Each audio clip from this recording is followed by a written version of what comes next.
So, COVID 2020, wasn't this fun for the performing arts, Gary? Well, not at all. It's so funny because it was supposed to be the big Beethoven year, and everybody was Right. prepping for Beethoven's birthday. And then, as of the end of February, they say Beethoven who, because all our concerts got canceled. The thing that really drove it home for me was I looked at my actual calendar, which usually is just every day has 20, well, at least 10 entries, and my calendar was empty. It looked like Wow. it was wiped clean. And because That is that's a scary exactly what thing. happened.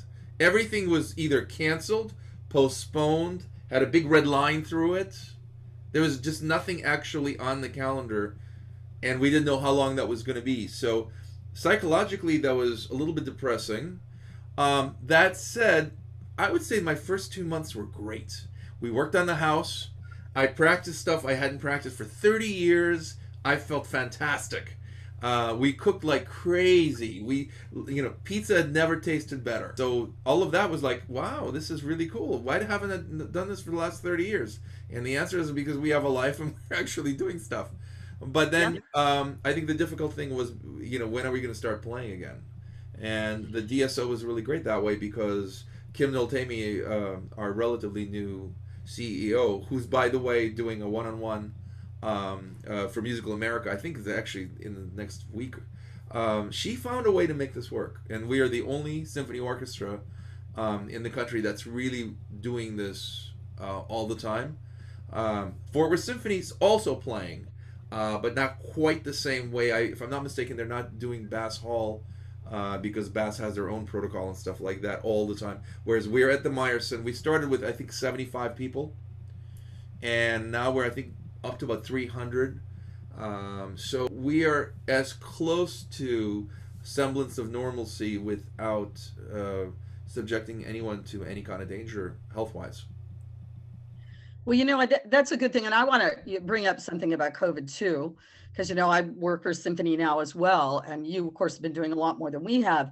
But I will say, and I don't mean to be Pollyanna here or downplay the sort of seriousness of COVID, but I wonder if you agree with me that I feel like to a certain extent, there's a big silver lining to COVID when it comes to performing arts organizations, because, even the little symphony that I work for up here, it forced us to think outside the box, Right. and it forced us to do things that had been talked about for years, but nobody ever did them, like digital performances, Absolutely. and thinking about doing repertoire with smaller ensembles and pulling together smaller ensembles that gave our musicians an opportunity, which you guys have down there much more than we do, to play chamber music and to do piano trios and string quartets and sonatas and things that they don't normally get a thing to do. And I know, at least for us and for a lot of the other symphonies and performing arts organizations that I've been in touch with across the country, that digital stuff is going to continue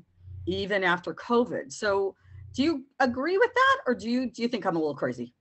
I don't ever think you're a little crazy or at all crazy. I not only agree with it, there is a long precedent, although some people think it's a foregone conclusion that if you're in the symphony orchestra business, you couldn't possibly play chamber music. Oh my God, that would be wrong. Except the most successful example that comes to mind immediately is the National Arts Orchestra when Pinka Zuckerman was their music director for quite a long time, actually. And I know for a fact because he told me that many of their programs were chamber music first half, symphony, or some kind of symphonic work in the second half. And that is not only great for the musicians, although very difficult for the musicians, but also great for the audiences. Because if you're going to do, just to use Beethoven as an example, if you're going to explain to people where did the Eroica Symphony come from, you should play a Beethoven sonata that was written 1 year before. Because all of them were 1801 to 1802, except for the 10th, which is 1812. And if you discover the perspective for this as a listener, then your whole concert experience is so much richer for it. And the notion that a symphony orchestra's mission has to somehow avoid anything but symphony orchestra material is, in my opinion, a short sighted and unnecessary notion. We don't need to do that. We need to, as you said, have the digital footprint with the understanding that it does not replace the in-person experience. Nothing replaces that, but it enhances it in such a way that it's another outlet for us. Well, and I think too, the other thing is, and I go back to years ago when I interviewed Barry Douglas, who of course has a youth orchestra in Ireland, and we were talking about children and music and the difference between a European footprint in that respect and American and that sort of thing. And every symphony orchestra is constantly, or performing arts, it's constantly trying to build that younger audience to bring it up so that they, as they grow older, they're still supporting the arts and performing arts. And I think also, at least up here, I've noticed that digital footprint has made people do things like sit down as a family and Absolutely. watch, Absolutely. or Vici was a great, or is a great platform for something like that, where people, in some ways, they will sit down for an evening out in their living room. And people now can invest in a high def TV and a super duper speaker system, and then it feels great to do that. But I will hasten to add that it's not the same as live. So if oh, never, anything, never.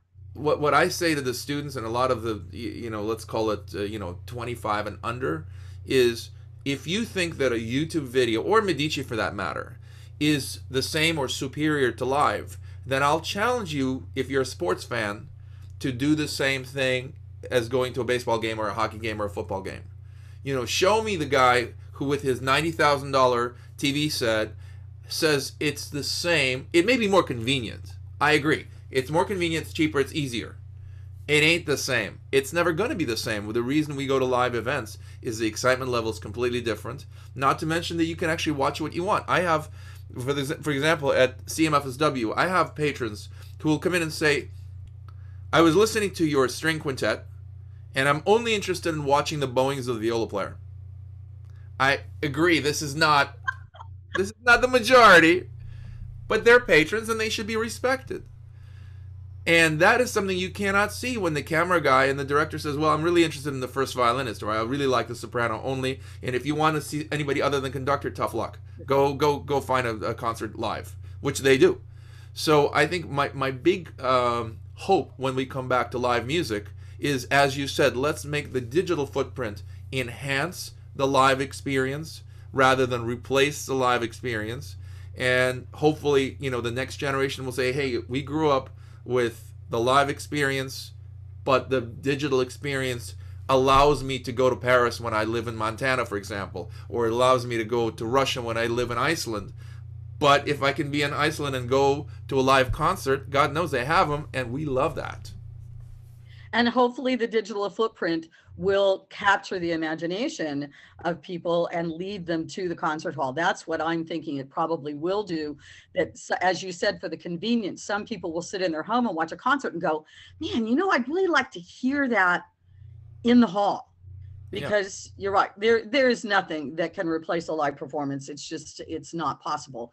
But at least maybe this is, as I said, a tiny little silver lining of COVID-19 and 2020 for the performing arts industry. So now you talked about Beethoven and nobody ever being able to really celebrate that 250th that happened in December. I know some people did it in a small way and in a digital way, but is there anything that's going on that in the year 2021 for you to celebrate Beethoven? Oh, there's a small thing we're doing. It's the entire quartet cycle played by the Miro Quartet in November in Fort Worth. That's and, amazing. the preamble to that is actually quite funny. When the board wanted to talk about a quartet cycle, everybody was looking at 2020. I mean, when would you do it? And so I stood up, being the contrarian. I said, the world is going to have so many different Beethoven festivals, cycles, seminars, symposia. It's going to be too much. So let us do it later. Let them get it all out of their system. And then we are going to do it in 2021. We'll invite music historians. We will make this into an event for Fort Worth.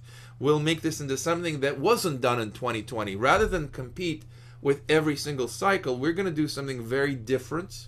And it will be after people get it out of their system. And then, of course, we will invite the people that didn't get a chance to go for whatever reason. For example, when Seattle did theirs, I talked to their executive director. I talked to some other people in Orcas Island.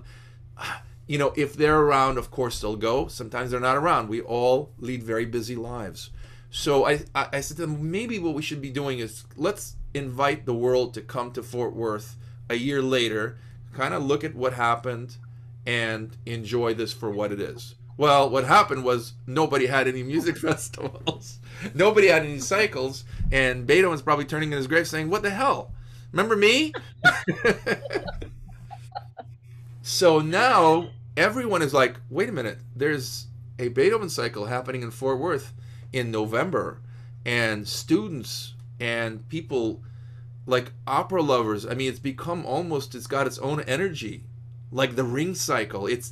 We have to have the conglomerate of people having the trip to Fort Worth to hear these 5 concerts, played by the world famous Miro Quartet, who are in residence at the University of Texas, Austin. They have a huge following. So they're in residence at UT Austin, and they've been here for different concerts, for different programs, probably as many times as the Dover Quartet. So I find that this is going to be a fantastic experience, not only for them, but also for all of our audiences. And the hope is this is an international event. The real danger, of course, I just had to talk about this morning. How are we going to travel? How are we going to have people come in and think about the music rather than, how is their health? And so to that end, of course, we're going with CDC guidelines, but we're also working with the hotels. We're also working with all of the businesses, not just to support them, but to make sure that the experience for the businesses and for the patrons is let me just put it this way, the same as it always was. I think the biggest compliment we can get is to say, I remember I was here 3 years ago. It's the same. Or they'll say, I've never been here, but it's the same as it is any other town that I remember. Masks or no masks, it should be about the music, and I'm really excited about people welcoming them to this community that is a sensational community. Some people who don't know Fort Worth, I've always felt like if you want to describe Fort Worth arts community, Santa Fe. It's just a little bigger than Santa Fe, but it's the same mentality. It's they live and breathe this stuff. So I think it'll be great. You're having the quartets being played, but Yeah. you're also pretty famous for your amazing talks about the music. So what sort of things are you going to be doing in that sort of educational vein? Right. We are right now formulating who is going to come. I can assure our audience that it'll be experts in Beethoven who are also experts at communicating. So there's not going to be any college lectures. I don't want anybody snoozing around and saying, well, I hope this is over soon so that the music can start. Our pre-concert talks are famous, and thank you for saying that, because we don't do them as a lecture, and they're all on our YouTube channel, the CMFSW YouTube channel. What we try to do is we try to tell anecdotes. We try to get people into the lives of the composers and the performers, and then the circumstances how these pieces were written. I spent a lot of time actually in Prague, where a lot of Beethoven manuscripts still live. And if you know something about when he lived in Vienna and what he was doing in Prague, he was rude to his patrons. He was basically rude. He was rude to everyone. And he famously said about a passage in the Eroica Symphony, which at the time was an unbelievable work only because it was twice as long as anything that was ever written and incredibly difficult to play. And Beethoven famously said, what do I care about your instrument? When somebody complained it was unplayable, So I think if we humanize the composer and we humanize the experience under which it was written and kind of bring to front who were the players, and I mean that in a grand term, that were the catalysts for these works, then they're even more compelling than just listening to them. People say one thing that I really love about those pre-concert talks is make the music come to life even when I knew the music beforehand. So that's what we're trying to do with the experience around the playing. And by the way, the Miro guys are very articulate. So we'll have them say a few things and welcome everyone. It's going to be a real human experience, which I think we all need now, and we will definitely need next November. And hopefully too by next November, vaccinations will have been rolled out and maybe things can be pretty normal. So one other topic I want to talk about, Gary, because it's near and dear to my heart, and I think it is to yours as well, is music education. You're a teacher, as well as being a fabulously internationally famous musician. Music education during COVID. What did you observe? Up here, we're lucky in this part of Montana to have some pretty robust music education things in the schools.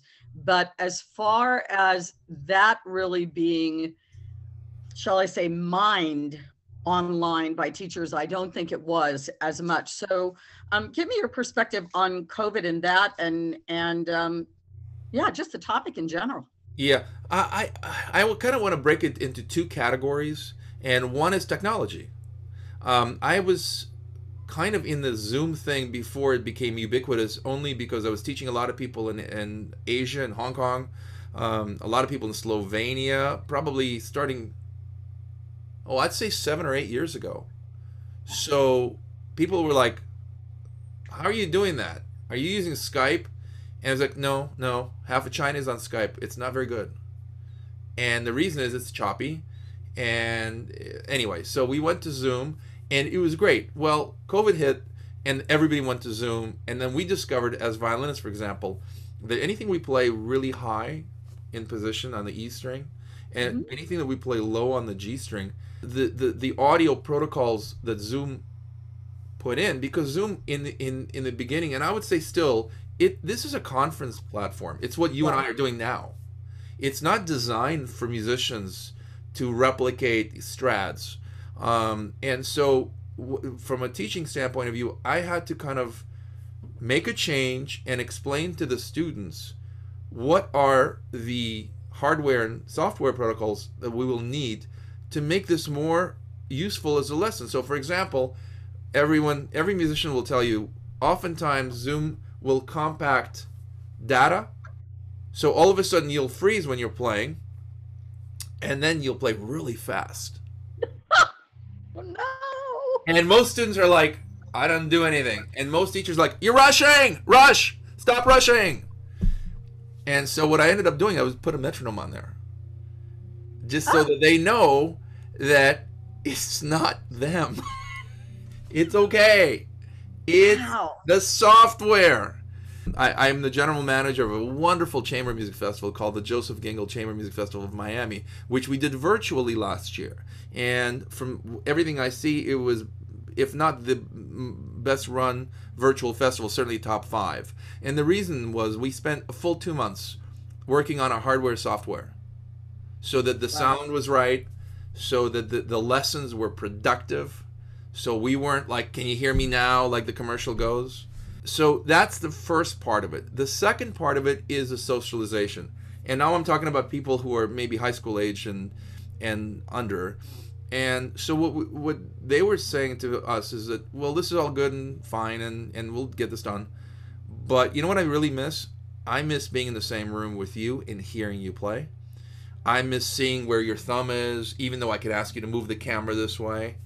I miss being in a society. And that's valid. But my position to them, because you know I'm always the optimist, I said, look, the glass is really half full. And the reason it's half full is you're no longer traveling to lessons. You're not running around with all of this time. You actually have that time. And if you invest that time in your playing becomes a lot better. So I had them do a lot of basics and stop belly aching about the fact that they can't do it with other people. And so most of them, you know, who listen and who do it properly, they actually improved much faster than before, because we were able to isolate the noise and kind of delete that for the moment and just focus on the job at hand. You know, all my students know, make every repetition count. Because as a student, I never did. I was, "Oh, this is great, man, I'm having a great time. Don't I sound awesome? This is 3 hours later. Did you get anything done?" "Nah, not really. But it felt great." So I had them not do that, and I had them write down what was not working and email that to me. So it was a very efficient way of running it because we had no choice. We really had no choice. That said, look, I think it's a good way of doing it when we come back to socialization. But I think this was the catalyst, and I would like to believe many of us benefited from it. Myself, first and foremost. As I said to you before, first thing I did was take 2 months and do all the basics. It was great. I was like, why hadn't I done this before? Of course, we know the answer why. You But didn't have that's no time. excuse. That's no excuse, though. You should be doing that anyway. True. So yeah, I think those are the kind of the two aspects of the isolation that are a positive, and my hope is we carry that through once we're back, because you know you only appreciate something after it's taken away from you. And now That's true. that this was taken away from us and that we'll get it back at some point, my hope is that the benefit of that will stay with us. Well, I think that's probably going to be true in a lot of areas. And I think because we did get back to basics, we got to see what was most important. And like you said, you know, we're too busy. We don't have time. We make excuses. We do whatever. But the other thing I think that I noticed up here, and again, it was something that happened with the symphony where I work, is that for years they had talked about doing an actual education platform on their website, which, you know, never happened because Yeah. it's a lot of work. Trust me, I'm the one that's doing it. It is a lot of work. But we wanted to give something to teachers so that if, for instance, they were a fourth grade teacher and their kids weren't having string class anymore, they weren't in band anymore, that they were able to access something online where they knew exactly where it was. There's tons of, I mean, we all know there's tons of resources there, but you know, trying to figure out where that is, giving them something that was local where they could see local musicians and go rah rah, you know, I know Yeah. that person. I used to take lessons from her.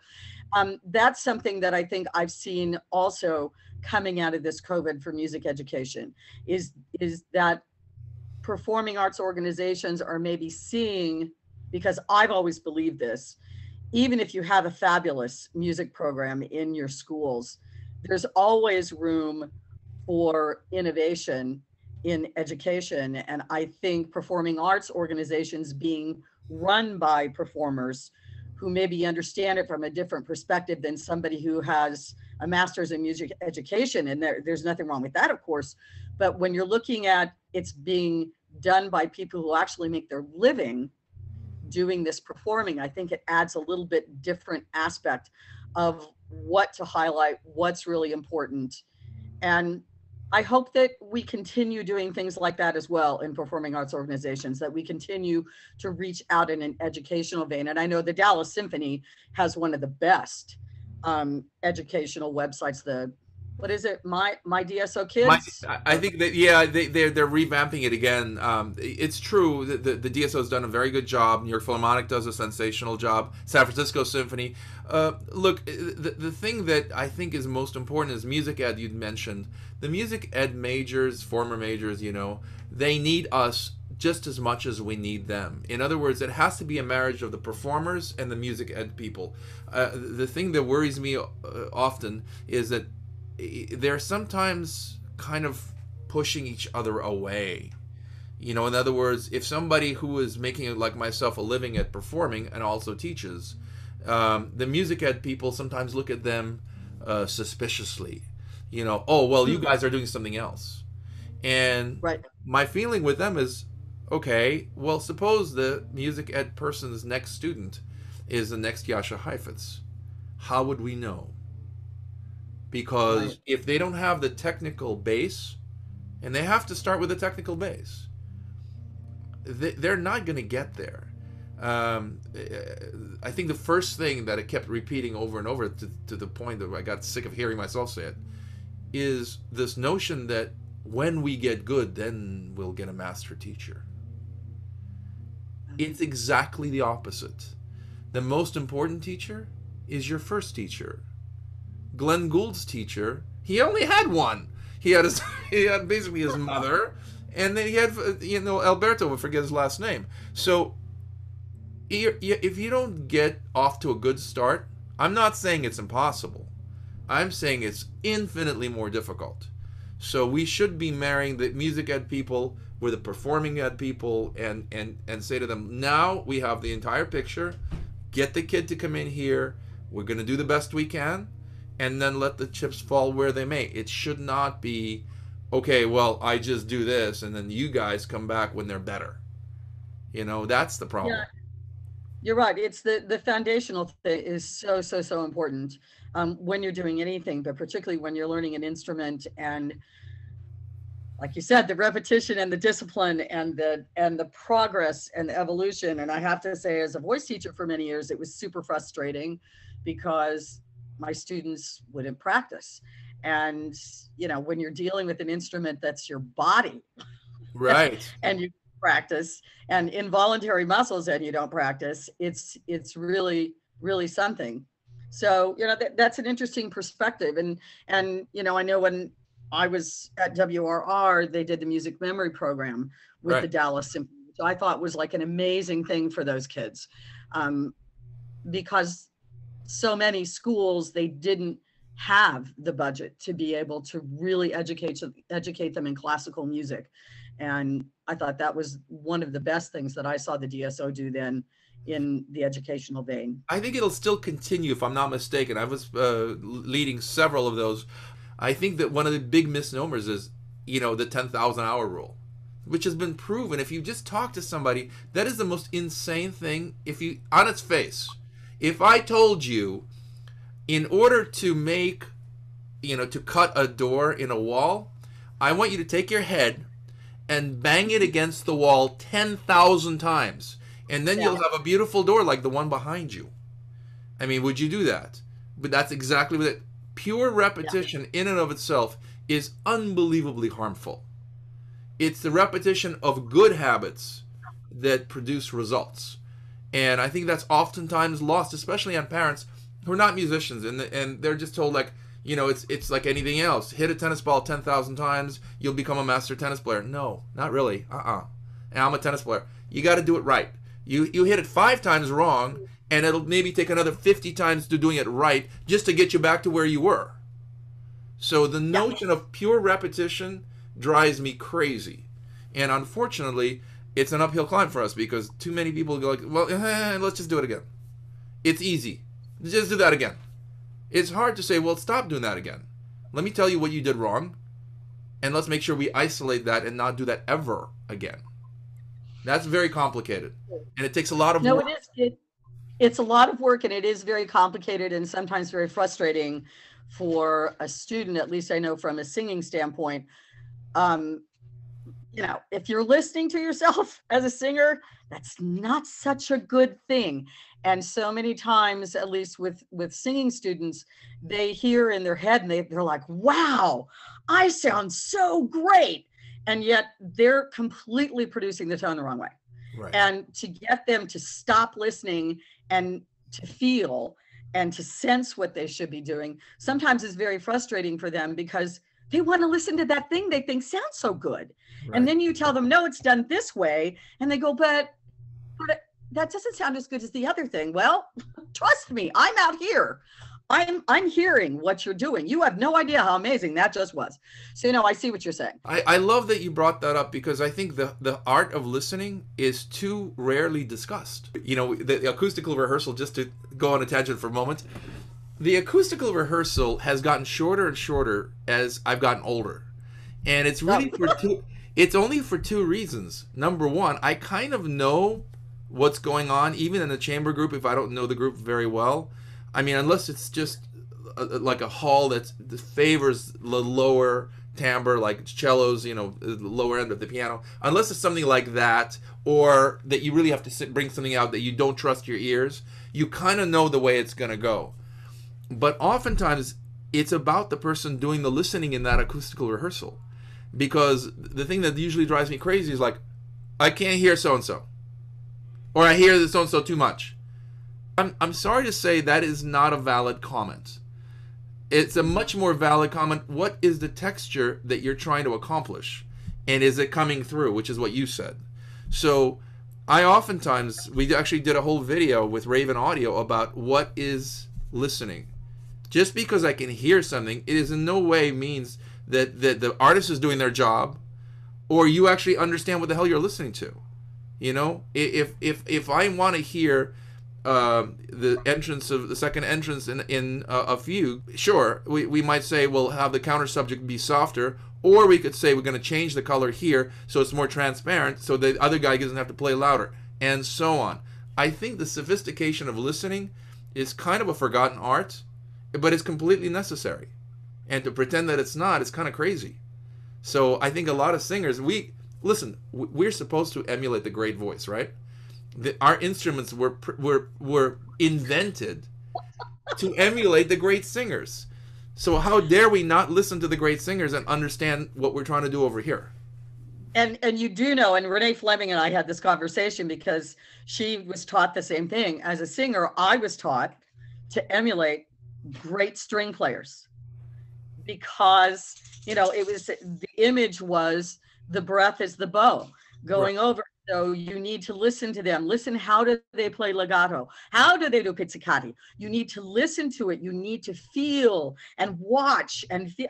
And it's funny because she said the same thing you just said, that she'd had string players say, you know, I want to emulate singers, and singers want to emulate string players. So, hey.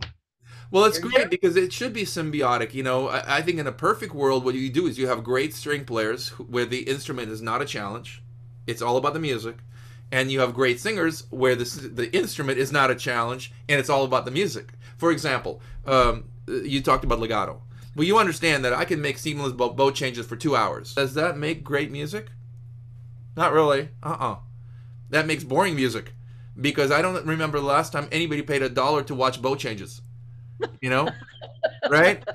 Oh, I have tickets to the symphony on Friday, and I'm going to be watching 3 hours of bow changes. Yes, let's do that. You know, nobody does that. Everything, that stuff should be under the hood. It should be, how are your musical sentences making your presentation compelling? And I'll still say that the great singers, the Schwarzkopfs, you mentioned Renee, Kathy Battle in her prime, that's who I want to sound like.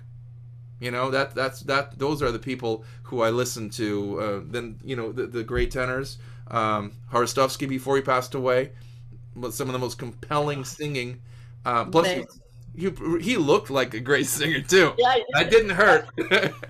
So I think that, yeah, the instrument should, at least for the listener, the instrument should go in the background, and the communication between the composer and the musician should be in the foreground.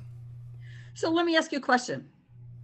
As a teacher, I've, you know, run into this, is, you know, I've had students who are innately musical. I mean, they just have in their DNA how to phrase something well. Can you teach that to someone who doesn't have it innately? Yes, for sure. That's the short answer. The way I would think about it is creativity. In those films from the 70s, you know, the muse would hit as the moonlight came down, and they would wake up and, you know, they would grab the quill and write genius. Right. And in reality, they would just sit down and write all the time. And sometimes it was garbage. And sometimes it was over, as it was towards the end of his life with Sibelius. And I would argue with Copland. You know, it was done. If you are, quote, inherently not musical, you need to understand what is a compelling performance.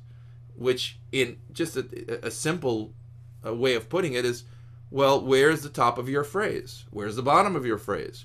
Where do you want the listener to focus on? Where is the stress? Where's the relaxation? How are we going to get it done? I mean, I have students, when we talk about sound production, they'll use one way to produce a sound. You know, and when I tell them it's just the equivalent of eating the same dish over and over 3 times a day, they go, well, that really wouldn't work. I said, well, why are you doing that with violin playing? How's that any different? You know?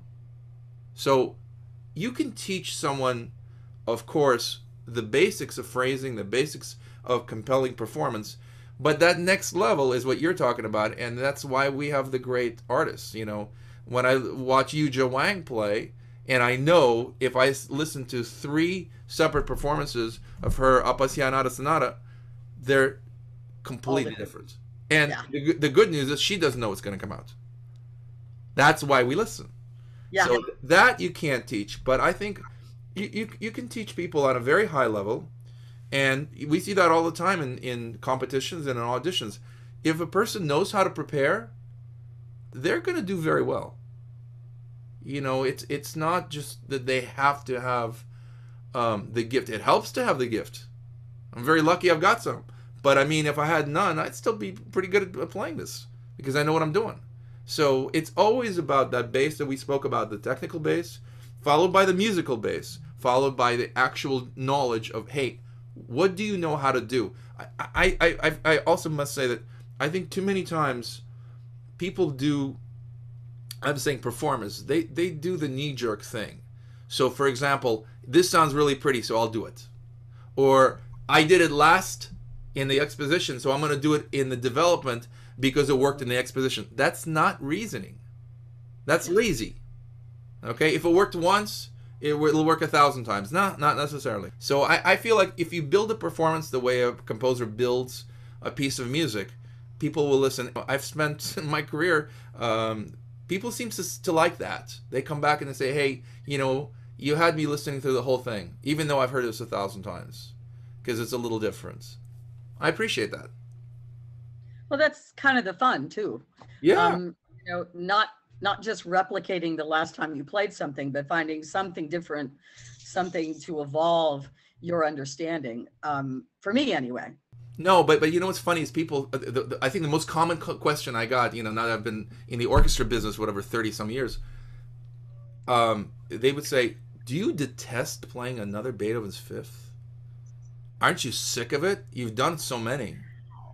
And you know what my answer is, and this is absolutely true. I really believe this. I said, I can't wait to play another Beethoven's Fifth. And you know why? I can count on one hand how many good ones I've done. On one hand. I have, I think, at least 800 recordings downstairs. They're all the great ones. I can't wait to hear them because they're all different. They're all different. But Right. I will tell you that the great ones, and you can pick another piece of music, whatever it is. You ask, honestly, colleagues, I don't think we've had more than, I don't know, 2% of the great ones. The ones that really make you sit up and listen. Now, we always do our best. Don't get me wrong. Chamber music is the same. We do our best and we try to do the best, but that doesn't always work out. And oftentimes it's due to specific reasons we don't have to get into right now. But the point is, the war horses are war horses for a reason. I love playing them because we don't get to play that many great ones. If it's just going through the motions, yeah, you're right. No reason to do it. But I never go through the motions, and I think most people don't either. We try to make something that is very memorable and special, so that if there's one person who went to that Beethoven's Fifth and never went to another concert again, that they've had a great experience. So speaking of playing, what's coming up for you next? We've got one concert left on the official Chamber Music Society of Fort Worth season, which will be a trio concert, and that's in April. Again, people should just go to the CMFSW channel or cmfsw.org. And then the Blue Candlelight Music Series is still continuing, Bias Series, and we are doing some very exciting concerts. I don't remember what the next one will be, but it's actually a little bit more regular. I think we're doing something in mid-February, and then something in March, and then probably something in May. They're all virtual concerts. We really miss playing in concert halls and in our regular venues. But I do think that, I can assure the audience that the production values are the highest that we can possibly afford. And so when they sit like this, it won't feel like a Zoom session at all. It'll feel more like watching a film that is properly edited, that's properly, angles are correct. We use some of the best mics in the business. And we use a team that is dedicated to a live experience. So it doesn't feel like, we did something because we can't do the other.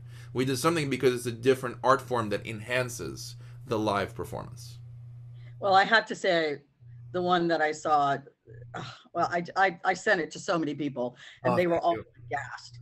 And it was so beautifully played, of course, but we expect that from you. Thank but you. It was so beautifully presented and done, and the sound quality was it was amazing. It was amazing. So I would encourage people to make sure they go to the Blue Candlelight virtual series because it's second to none in my book.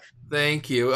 Look, as I said in the very beginning of this, we have to look at the technology as an inherent part of the performance.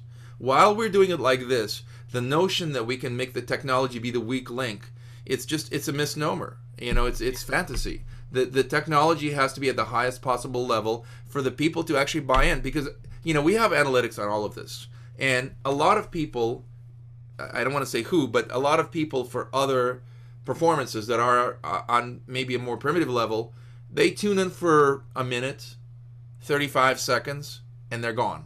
And they do not come back. And can I tell you something? I do not blame them.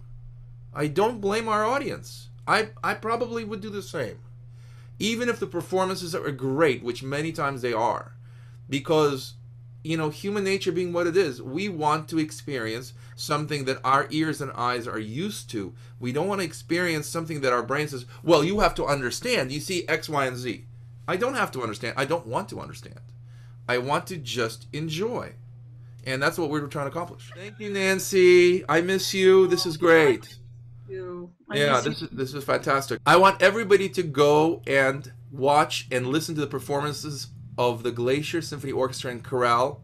The big organizations are doing okay, although obviously not so much of the Met, but it's the smaller organizations that are the lifeblood of our arts. And I think that the Glacier Symphony and Chorale have to be the kind that in Montana and really everywhere else, they have to be supported. So please check them out. I'm a big fan already. And Nancy, you're the best. So thank you very much for this time.